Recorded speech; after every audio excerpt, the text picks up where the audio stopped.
I'm saying though, we had that more talk, less music.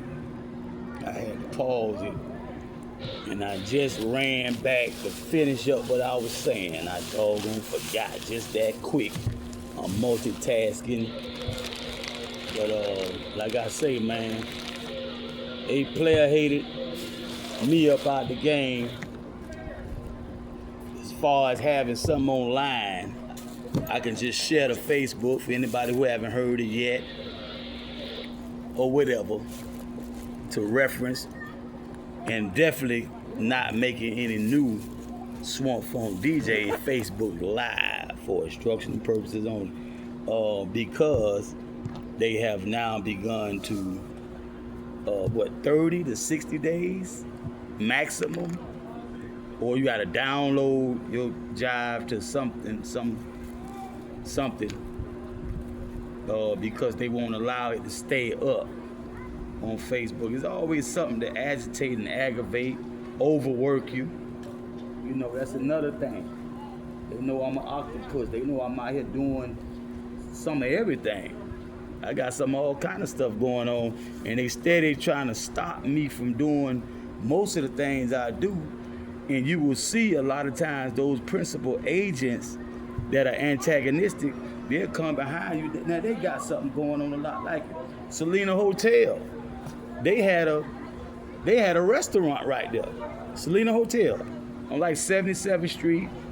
If that's not 76, by the canal, right before you get to 79th Street, Northeast, but Biscayne Boulevard. Selena Hotel, they had a restaurant right there. I was at Selena Hotel for some months. That's where I was holed up when I started the Swamp Funk DJ, right? Yeah, June. Like I say, the police officer, so-called officer, the police agent, Inquisitionist agent of Rome, city of Miami, but I call him a foot masis. It sounds like he probably speak ICN Creole. The way his accent sounded, he might have been ICN, right? Foot masis. Tried to have his comrades gun me down, trying to fake like he was faking. He didn't try, he faked. He successfully faked like I was reaching for a shoulder holster, a gun that was shoulder holster within my Dickie overall coverall suit. When he asked me for my identification, I went to retrieve my TWIC card, my port ID, instead of going for my wallet, because I thought he might try to react like I was going for a gun if I went for the wallet in my back pockets, wherever that was at. Might have been in the U-Haul truck. I forget. I think that was on me, because they stole that bag in that U-Haul truck. That book bag had precious gems in it, gemstones, tiger eye, citrine, rose quartz type of stuff in there. They got me for it. They got the vase. I was telling Victor Atkins, not Omega, what he is, whatever, Alpha Phi Alpha. I was telling Victor Atkins that I rehashed that vase. I got older Facebook posts and more newer. You see the before and after. The older one had a whole lot of sand that I got from the playground at Naranja Park, to be exact. It was too far from the beach down in Naranja. I couldn't just go to the beach like I do when I'm living in the city. Just go out to South Beach or Mid Beach, North Beach, just like right quick, holler over somewhere. Down south is different. It's a whole trek. So, I went to Naranja Park, 264, I think it is, and went to the kids' playground and got some sand. I did a lot of miles on that bike down there, that rally that they stole at Selena Hotel, to be exact. I got a blue and white Giant, still downtown. I forgot the name of that bike shop downtown Miami. Kept holding my bike. It was never finished with it. Kept holding my bike when I called to try to get it. They hadn't got to it. But that rally That's the one that got stolen from Selena Hotel. When I was down south, I was riding all over the place, looking for seashells for sale in the stores. Like Marshalls and Ross and stuff like that. Go over there by the home and garden area, they might have some seashells over there. So I had some of them, and ones I got straight off the beach and out the bay. So that time period right there, what I was referring to, and like yesterday, that was like yesterday, the day before that, more talk, less music. When I'm doing grown and funky, it's more music, less talk, more music. Less talk, more music. When we was being raised, and people like Jam Pony, ghetto style DJs came out, pure funk and all that.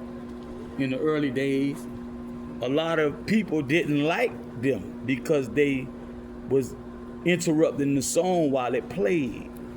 So as big of a thing as Miami style DJing is, when you go to catching it and jamming, you still got a lot of Miamians who rather you just play the song. So that's what Grown and Funky came in, still keeping the Peace in the Hood vibe. Uncle Al, Big E, used to run Tucker's Lounge. You know, he kept it going, kept the legacy going of Peace in the Hood, Uncle Al. And he kept the legacy of Uncle Al going with the Peace in the Hood, what I meant to say. And so that Grown and Funky is catering to that crowd, that target audience, who would rather be less cussing and less gangster rap, so-called gangster rap and all that. So I go to the breakbeats. So the old soul and funk and stuff like that, R&B, that's Grown and Funky. That's when I was doing less talk, more music, right?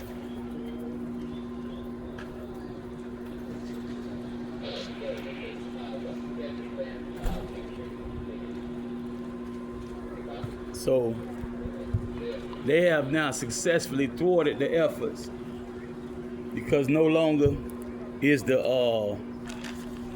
type, when you put on the title, when you title it or whatever,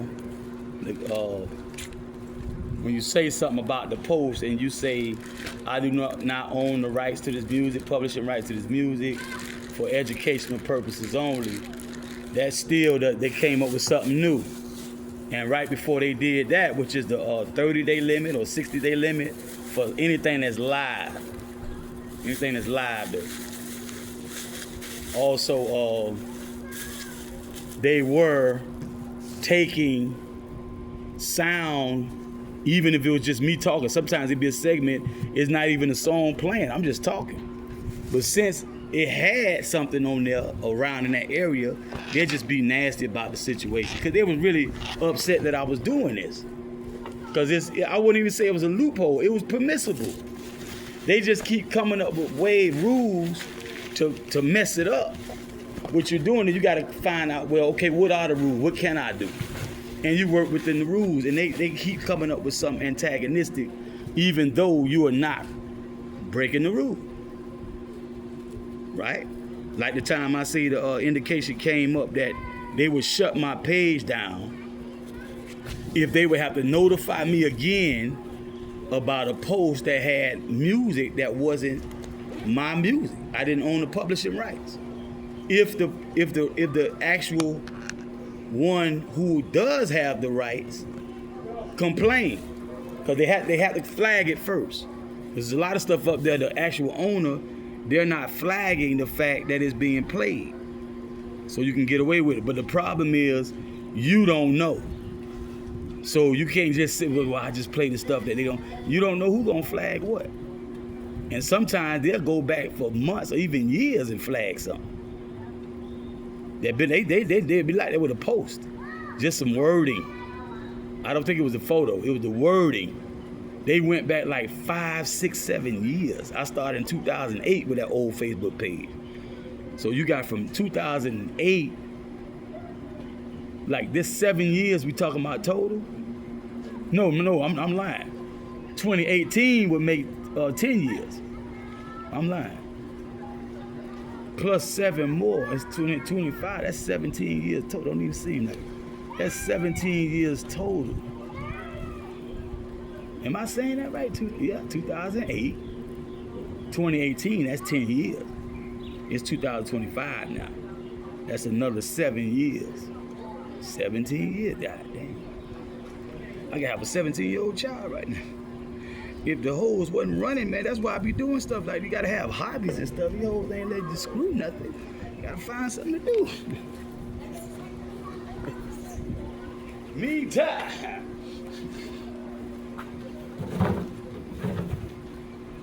So, that's how it's been.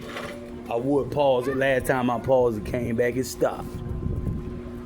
And I really meant to say something dealing with the issue with Mr. Miller, something more serious, something I wanted to add to that. Mr. Miller has asked us politely, right, but firmly, to stop playing his record label's music if it's dealing with the song dealing with drugs and violence and all that stuff. And I was saying not making no joke out of it, because if you know, you know. I don't even want to say that right now, but it's a reason why. He has a good reason why he's saying that. So I can't really argue with him or say anything negative, but I can say something positive on behalf of the DJs, on behalf of, I guess, any rapper who might want to sample something on their new song coming out. And I would just have to say they did a damn good job. Mr. Miller, Mia X, Fiend, Mystical, Silk the Shocker, C Murder, Mac. You know, so many over the Moby Dick, Skullduggery. They did a heck of a job. Snoop Dogg was over there. And they really helped. I mean, they represent the South, Louisiana, the state, outside of Snoop from Cali, but it was a time when East Coast wasn't respected, West Coast or the South or Southwest. So these are some of the most important people in the rap game, period. When you look at so many different aspects, not just the music, and the quality of the music, and the quality of the bars they spitting, you know, the tracks and the bars. And then you gotta look at Mr. Miller as an executive, leaps and bounds beyond anybody, before him or after him. And I paused to see if how correct that was. I would have to argue that, man, leaps and bounds. If you know, you know. A lot of y'all are coming into the knowledge, because you got people out there like Jaguar Wright, Gene Deal, the ex-bodyguard of Sean Puffy Combs, Big CC, the ex-bodyguard of Sean Puffy Combs. People like that are coming forward. Hassan Campbell, or Orlando Brown. People like that are coming forward and being very open and honest. I forgot this man's name.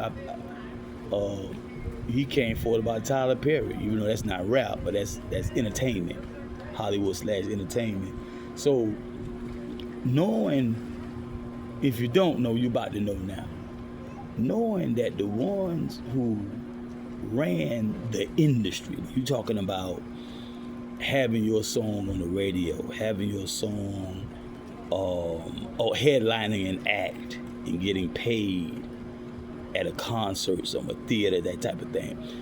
Many of our well-known artists from the music world had to go to the recording industry, quote unquote, who could actually put you in a professional studio with professional engineers and producers, and then you have wax, cassette, 8-track, and now CDs, and the Fire Stick thing, USB drive type of thing, and all that, DA38, that, and all of those different storage mediums of storage of sound and the audio visual. And the ones that ran the so-called record industry, right, they had a very, very bad reputation of how they used and abused the talent. And it's like this in almost every industry when you talk about post-colonial times, post-colonization, where they basically rehashed colonization. So in the recording industry, where you have people singing and playing instruments primarily, and the dancing, that is the product. That is what makes the money. They overcomplicate the executive part to justify the lie that they deserve the lion's share of their earnings. And they have really abused many great artists that no one would dare challenge the greatness of Sarah Vaughan, Dinah Washington, Ella Fitzgerald, these Cab Calloway, these type of artists, Howlin' Wolf. You can make a long laundry list until you get down to the people you haven't really heard of, unless of course you came across the album or single or someone who actually knows that person, relative, fan, or something like that.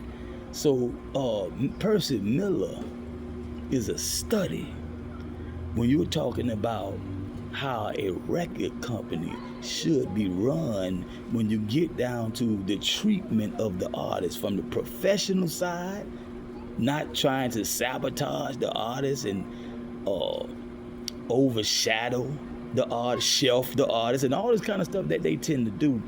And also, this man even went so far is not to get the best career out of his artist as an artist while they were being an artist. He also tried to coach them into CEOs of their own personal record company. He was going to hold their hand through the whole process as far as information, wisdom, guidance. Much of the stuff you won't get from Clive Davis and people like that, Andre Harrell, people like that, and on up, Sumner Bloodstone. They won't tell you a lot of this stuff. Mr. Miller was willing, when I won't even say willing, he did. Where he fell short, it wasn't him, it was his artists and whoever he contacted who wouldn't do it, because some of them were not signed to No Limit. That's another thing. He helped a lot of artists who signed to other labels. But just the person he is, he's a gem, GEM. He's a priceless piece. When you find out who he is, like who is he as a person. We thought we had somebody on our hands, we just through his music. But once you start get the interviews and documentaries, all this kind of stuff that's out now available, you go down a rabbit hole and you realize what type of person you're dealing with. So we found all this out before he made the announcement. So when a lot of us DJs who really feel the music that we playing, we're not just playing to a crowd. Sometimes we have to play to a crowd because we really don't like this type of music, you know. It's not really our forte, but we are DJs, so we can put together a nice set. You know, if you want to hold down, do-si-do and all, yeah, you know, but I might not get all wrapped up in, but you know. So now, many of us, though, we are into this genre of music that they primarily put out. So we really, like I said, many of us were muzzled. They wouldn't allow us to speak by way of the medium of the music. It was blackballed, pretty much. When you really size up everything, what happened, who, what, when, where, why, and how, you have to admit the truth. That's blackballing. That is blackballing. When I first came to Miami as a professional in 1993, me and Quinn West, Slims O Jr., had already had that job out. It was about 2 years strong. A lot of dudes acting like they ain't heard a slick slide through the sewer, maneuvering like manure, slick slide through the sewer, getting these down low niggas' ass up while they trying to hide, keep it quiet like past gas. I had these niggas shitting on themselves for fast blast. See, it was a lot like that. Just like you trying to hold it in, you know it might be loud, it gonna be stinking, you gonna be embarrassed. That's how I was with that music. We made a lot of them look bad. We didn't even know a lot of their personal business. Like now, Jaguar writing on them, putting these dudes out there. We didn't know all that stuff about those people. We just did us. And it wasn't but so many people out. We came out at a time when I think Poison Clan was the newest edition. Luke Record, Baby 2 Live Crew, Poison Clan, the Lukesters. Before that, you can probably say Ghetto Boys. Before that, I'm thinking Too Short. Then NWA, then Ice-T. I might be out of order there because Too Short and Ice-T got some old guy that was selling out the trunk. I know Ice-T go back. We know that he came in before NWA, if I'm not mistaken. And he definitely was rocking party back in the day. Him and Dre was DJing and stuff like World Class Wrecking Crew. Yeah, so I gotta go look at that. Dre, World Class Wrecking Crew, if you want to count that and be technical, and Ice-T back with Reckless and all that. Yeah. Too Short, the oldest wax, right? And of course, Rap a Lot. That was kind of like the newest ones. Rap a Lot record, Ghetto Boys. Then came Baby 2 Live Crew, and Scott LaRock and Paris One had already come out too. So we running out of names as far as coast to coast.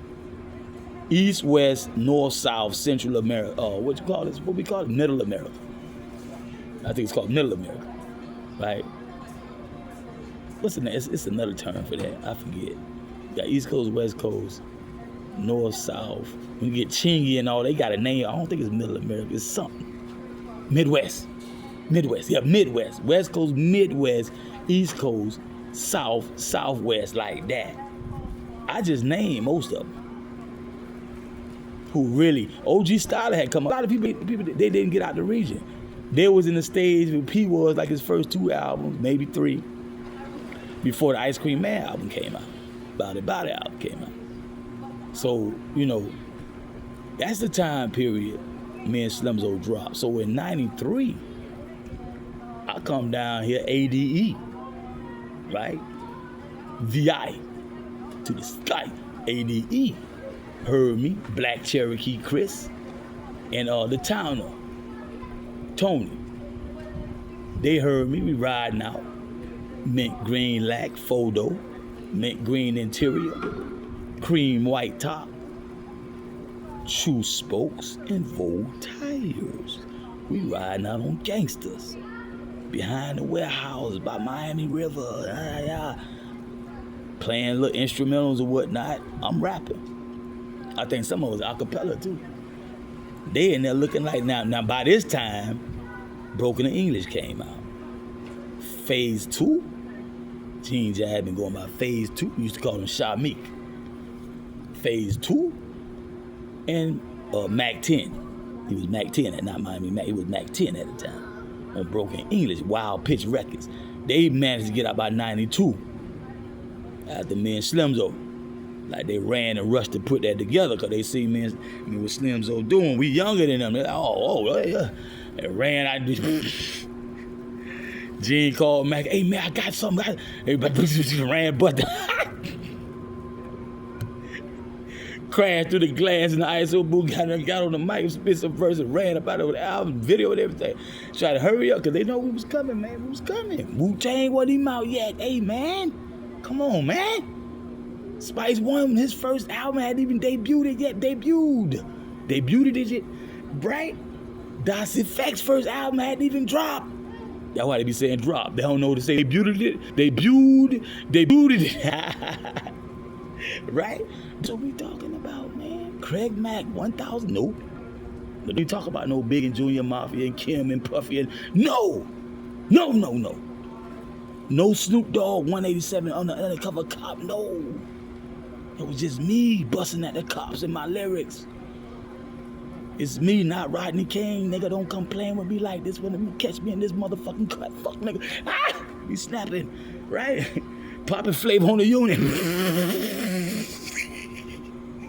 Helicopter won't stop her. Nigga like me, cause I'm flipping, I'm chopping, I'm doing chopper style or nothing. Nigga like me, come on, man, stop it. He takes me in there. and Jakari Studio. J.A. Jamaican Jakari Studio. Right? Jakari on a little dinghy boat, lay down with bananas and all kind of, he's selling fruits and vegetables. Frutas vegetales. But on the side, he got a record studio. Like I say, record company.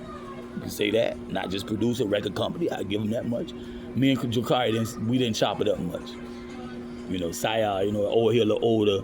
I used to have a lot of respect for them dreads that was older than me. You know, back at trying to get down. Somebody, shower posse, power, you know, somebody. You know, I like the way, you know what I'm saying, they do like I do. When I get a chance, my people was choking my chain, you know what I'm saying, they wouldn't let me go, but they'll do it. So I get around, I tighten up, you know, see, you know, man, Budman business. So we get in there. One problem. Auntie man. Forehead tone. I used to think it was Gorilla Tech and Track, but Track straightened me on that a few years ago. Track was a arranger engineer, not a producer. He can't arrange engineer anything until the producer presents him with pre-production and production. Now you can further the production with the arrangement and engineering. Last step, if you want to release it on the public, like mass, is mastering. So in Florida, when I got in the game, like really in the studio, my shit was in the streets. So in pre-production, underground, like strictly underground. So when I finally got in the studios, I found out we only had so many studios you can go to master if you really wanted to like not have a problem. First, to get it right the first time around, I forgot the name of that one. I almost said it, but I don't want to say the wrong name. And that was like 2000/2001. So anyway, I said something, and I'm gonna have to listen to that post again because it was something else I meant to say, stipulate. That I kind of glossed over that part. It was very important, but had a lot to do, perhaps. Something just came to mind with the fact that they tried to kill me out there, the city Miami police, because I wasn't trying to do a lot of gangster stuff by way of DJing. I would still make songs, but DJing, I was like, I ain't gonna be playing all these songs and talking tough and stuff. Plus, I'm smack dab in the middle of the city, and it brings, like Poppy said, I was over Lil Mama house. Lil Mama and, what's her name, Shakoria, when they were staying out 147th Street, coming up off of 441, west off of 441, by the big cemetery, they was out there. And I met Poppy, slim, dark skin. He used to DJ. He is a DJ, Miami style. And he told me why he stopped. He was like, man, they be hating. He gave me a couple of quick examples. And I was like, yeah, he know. But he didn't get into details. But he said enough for me to know, yeah. But, because I think what I was trying to do was work with him. And he didn't want to do nothing.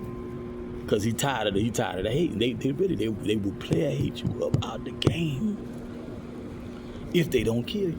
They that selfish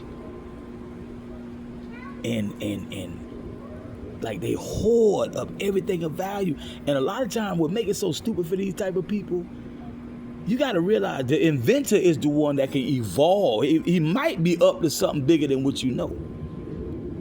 So to cease my life before I actually bring something to fruition that you really can use and appreciate, you so focused, narrow-minded, tunnel vision, just stupid, cretin. You stop the person from continuing on with their work. They transition. You just rob the whole world and yourself of something you have no knowledge of. Because every individual person, inventor, engineer is unique. Right? And you got a lot of stuff out here that caters to everybody. But nobody thought of it until that one person did. And that person didn't do anything, we probably still wouldn't have an ice cream scoop, a nutcracker, da-da-da-da-da. People stupid. I got things to do. I couldn't quite get. I'm gonna have to listen to the first one again. It was very important. I knew it had something to do with Mr. Miller though, explaining how it is. I did kind of touch on that though. This particular part, I touched on that. You know, especially coming from the South, Louisiana. That's still South, right? Right there, right on the other side of Mississippi, I think it is. Alabama, Georgia, Alabama, Mississippi, like Louisiana, like right there. And they just came to get that straightening. Cause like I say, man, Loot Records, man, they had convinced JT them to do more party stuff. Cause Miami, you want to eat at home, and the DJs here be playing your job on a regular like they was doing 2 Live Crew. You might want to go on and, you know, y'all keep all that hardcore in your freestyle ciphers and woo. Might do a collab on somebody else's album or whatever, but on yours, since you coming out of Miami, that was the mindset of Loot Records. Trick got away from that, found somebody to believe him, Socks, Touche them, right? Ted Lucas is one of their government names. Ted Lucas, them slip and slide, and took off. Right now, he X amount of albums strong in the game, never watered his sound down. Matter of fact, he got harder. Because if anything was watered down, he would say the first album. And he was going something at the time, that's probably why he couldn't. And it was something very crucial to what he does. Because when you do that type of music, and the Grim becoming somebody that close to you, under those circumstances, it would kind of like, and then you got the people around them probably like, you sure you want to go ahead with this? But Trick showed his ASS album number 2. Not the album number 1, wasn't it? He got something on that now. But album number 2, 3, and kept on dropping them. So one time, Trick Lost Tribe, Slip and Slide and all them, they about the best that ever did it out of Miami, dog. Seriously. Rick Ross, he on the big baller. You know, he was like many of us were. He caught up in Isaac Hicks and Bunky Brown, Flower Man, Money, Lavish, you know. So it reflects in his music. So Trick about the only one that's really down there with the head busters, the ones that and I don't even want to list the things, you know, the ones who get it out the mud and go from shit to sugar in the flash.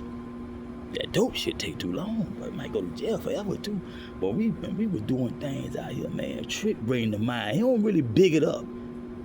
Really, JT bigged it up more than Trick. Cause Trick says his history is the D gang. But the D gang get rough. That's how his brother got took out. If you do the research, you can find stuff online now. How Hollywood got took out, according to the research I came across. You know, they talk about the Thomas family and Matchbox and Blase Squad, Booby Boy, woo. So they say. I don't know. And my dogs didn't talk much about Booby Boys. Trick, I heard about Trick in jail from niggas down south. Nathaniel Face was talking about it. That's about it. You know, so my influence, far as word of mouth, before niggas really came out and got strong, was cause my niggas close to JD, before JD's Lynch Mob. And Lynch Mob just one circle or clique amongst many cliques in the rolling 60s and right up in that area, Lincoln Field, PJs right there across the 62nd on the other side of Lincoln Field, Beans, right, woo, you know, you had all type of jive with Deputy Dog, Judo, you had all type of jive over there, right? Then you go up further when they start calling Robin Hood, all the way up in the 22 Ave area. See, I got a lot of dogs from these areas and family. So that's where my information was coming from. But like I said in a recent post, apple didn't fall too far from the tree. I stayed up under my old boy. I ain't playing. I ain't gonna reinvent the wheel. That nigga a gangster. His daddy a gangster. You know, so if anybody going, you know what I'm saying, I'm one of them children who daddy didn't have to try to convince him that I ain't really had no friends and them niggas don't really, shit, because he was a gangster. That's why. 1. 2, he was a father to me. 2. But the fact he was a gangster, I'ma stay close up under him. Then he started getting older, because he was 30-something when he had me, if my math ain't wrong. What, 1936? And I'm born in 73.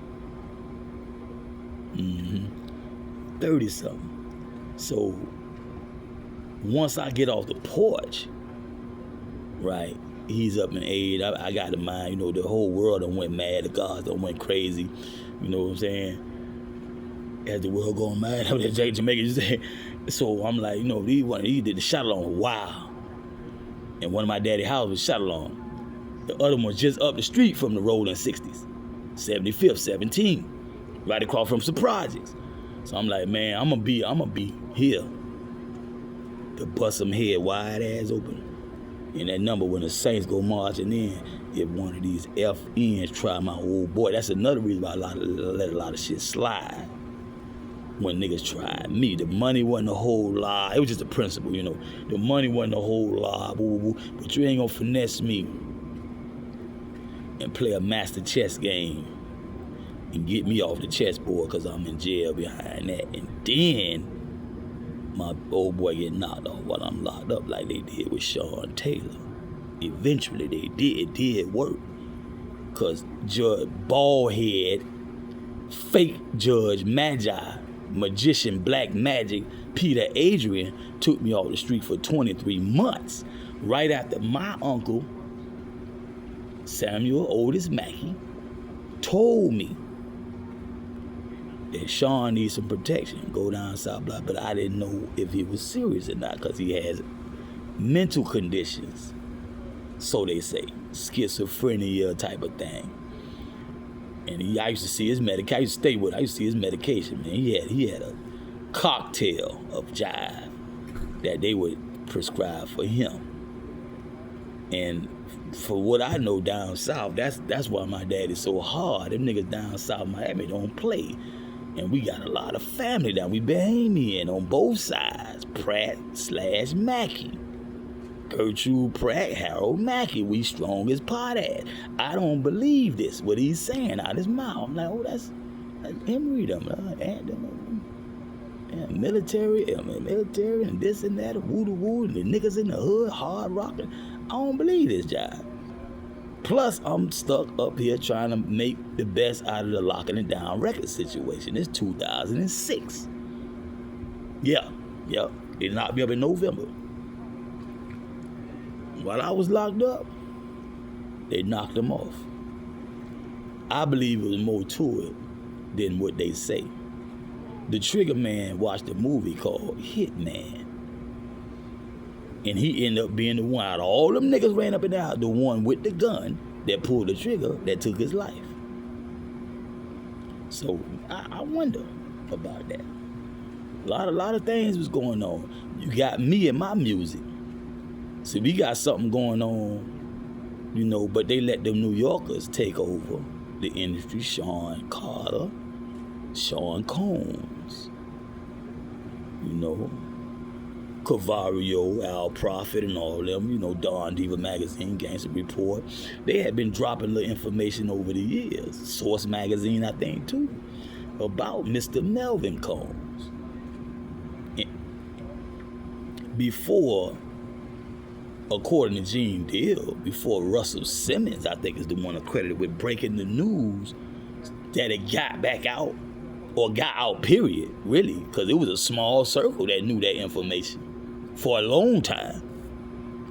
So, according to Gene Deal, Russell Simmons told Sean Combs that his father was ordered by a New York Freddie. That's some New York shit. These niggas all dying in Miami, though. South Florida. And how we been telling them niggas like me, been telling them niggas for the longest, all you industry niggas in South Florida. Stop. sucking that New York, this nigga. And stop selling your brother out down here for the niggas up there. Now the cream rose to the top out of the tri-state area, Sean Carter and Sean Combs. And they two-timing crooks running through Dade.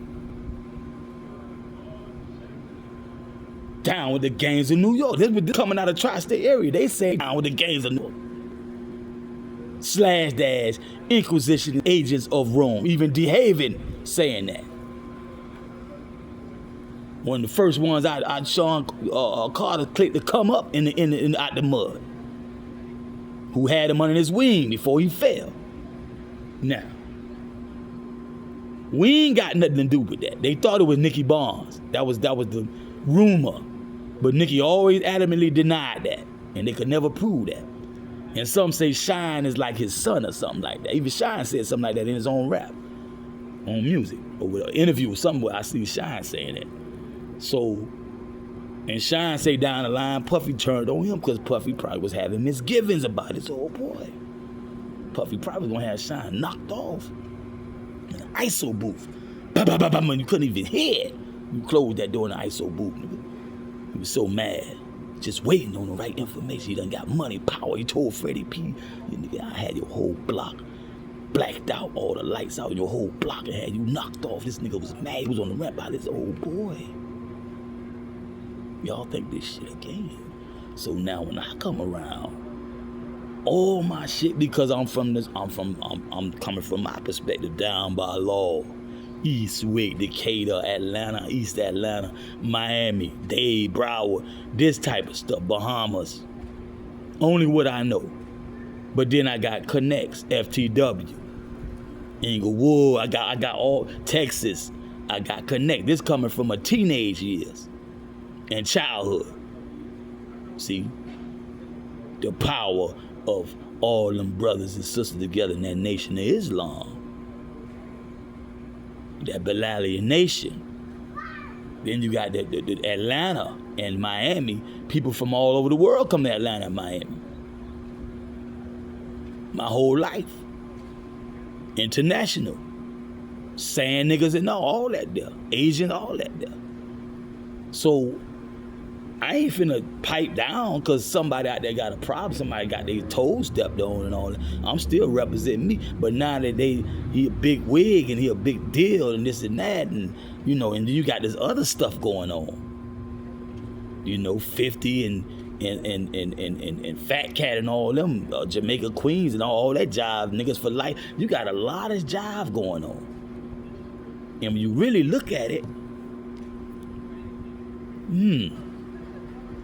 it's a sticky situation. But now, if coming out of Miami, though, they can leave me out of all that job. We got stuff going on down here. And then you got, I don't want to say the name of that documentary. Because Gary Hound told me something about that, about a lot of people who spoke on that one. But I'm going to say it like this. When I finally got a chance to come out, things were way different from 1991.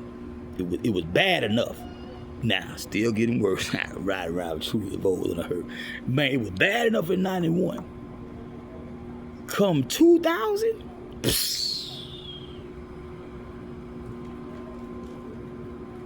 I could have still been dropping albums right now.